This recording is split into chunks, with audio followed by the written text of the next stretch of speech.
Assalamualaikum warahmatullahi wabarakatuh. Video kali ini saya akan membahas tentang daftar aplikasi pinjaman online yang sudah dikenal sudah memiliki DC lapangan, teman-teman. Mungkin saya tidak akan bahas semua, tapi saya akan bahas aplikasi-aplikasi pinjaman online yang legal, yang resmi OJK, dan sudah memiliki banyak DC-nya yang sudah hampir merata ya, teman-teman. Yang pertama, jelas Akulaku. Akulaku ini DC lapangannya sudah hampir menyebar di hampir pelosok-pelosok di Indonesia ini.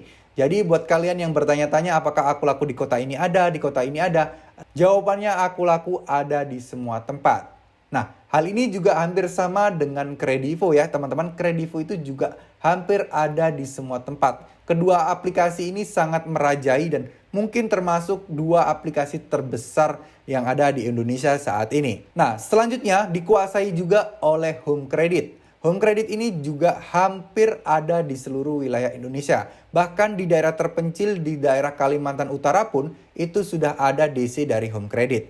Nah, dari mana hal ini bisa kita ketahui? Kalian bisa coba cek sendiri, saya sudah pernah membahasnya. Home Credit sedang gencar-gencaran mencari debt collector yang ada di berbagai wilayah dan di berbagai kota. Nggak tanggung-tanggung, gajinya pun sangat besar ya teman-teman. Dan kalau di daerah itu dari 8 hingga 11 juta per bulan untuk debt collector seperti itu.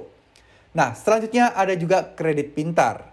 Ya, meskipun Kredit Pintar saat ini merupakan aplikasi pinjaman online yang sedang tidak bisa digunakan atau dengan kata lain mungkin tidak baik-baik saja. Nah, sayangnya debt collector masih terus beroperasi dan masih terus menagih para debitur-debitur yang gagal bayar atau telat bayar. Banyak juga keluhan dari teman-teman yang menulis di kolom komentar bahwa mereka masih sering didatengin oleh debt collector dari Kredit Pintar ini. Jadi bisa dipastikan Kredit Pintar ini masih terus beroperasi meskipun aplikasinya sedang perbaikan sistem atau pemeliharaan sistem. Nah, selanjutnya ada beberapa pinjol yang memang banyak banget DC-nya itu saat ini mulai ada itu seperti Shopee Paylater dan S-Pinjam. Ini DC-nya masih susah untuk ditebak ya teman-teman. Karena kalau wilayah Jabodetabek itu sudah mulai banyak. Cuman ada juga beragam nih. Ada yang telat baru 3 bulan didatengin. Ada yang 2 bulan didatengin. Bahkan ada yang juga 7 bulan di wilayah Jakarta. Tetap juga belum didatengin sampai sekarang. Jadi untuk S-Pinjam atau S-Paylater ini DC-nya masih random ya. Tapi yang jelas mereka sudah ada cukup lumayan banyak. Bahkan di daerah pun mereka sudah ada ya teman-teman. Cuman memang jumlahnya tidak terlalu banyak. Jadi ya kalau misalnya dibilang ada enggaknya ya jelas ada. Banyak enggaknya ya jelas banyak. Tapi memang tidak sebanyak Akulaku dan Kredivo. Lalu untuk di wilayah Jabodetabek ini ada juga ya. Ada kayak Maukes. Lalu di situ juga ada juga Monas, Modal Nasional, dan beberapa aplikasi pinjaman online lainnya. Nah, untuk beberapa aplikasi pinjol yang lain ini memang tidak terlalu banyak ya dibandingkan yang saya sebutkan tadi. Jadi contoh seperti EasyCash kalau beberapa bulan yang lalu mereka tidak ada DC, nah sekarang sudah mulai ada DC, tapi memang tidak begitu banyak. Masih ada di wilayah Jabodetabek saja, karena kemarin ada yang di wilayah Tangerang, itu sudah ditadengin dalam waktu 4 bulan saja. Tapi ada juga loh yang di wilayah Bekasi, Depok, itu yang sampai saat ini sudah 1 tahun lamanya, tapi masih belum didatengin teman-teman. Saya rasa kalau sistemnya seperti ini, itu biasanya mereka menggunakan debt collector yang outsource ya.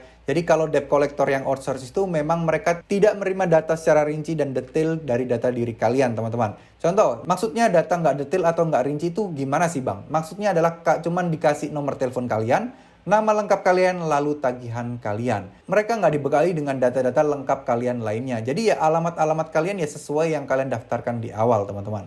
Nah, biasanya DC-DC outsource seperti ini memang random banget ya untuk proses karena belum begitu terorganisir. Beda dengan Home Credit yang mereka pun bahkan memiliki kepala debt collector lapangan yang mengkoordinasi setiap wilayah per wilayah. Jadi mungkin di wilayah Kalimantan Timur itu ada koordinator debt collectornya. Wilayah Jawa Timur ada debt collector lapangannya. Jadi dari kepala inilah mereka koordinasi tentang siapa dulu atau wilayah mana aja dan mana aja yang diprioritaskan untuk ditagih teman-teman. Jadi kalau outsource ya mereka cuma diserahin data aja, udah terserah mereka mau nagih yang mana. Yang jelas sih kalau misalnya dipikir secara logika, pastinya kan akan mengincar yang dekat dan yang memiliki nilai atau memiliki tagihan yang besar.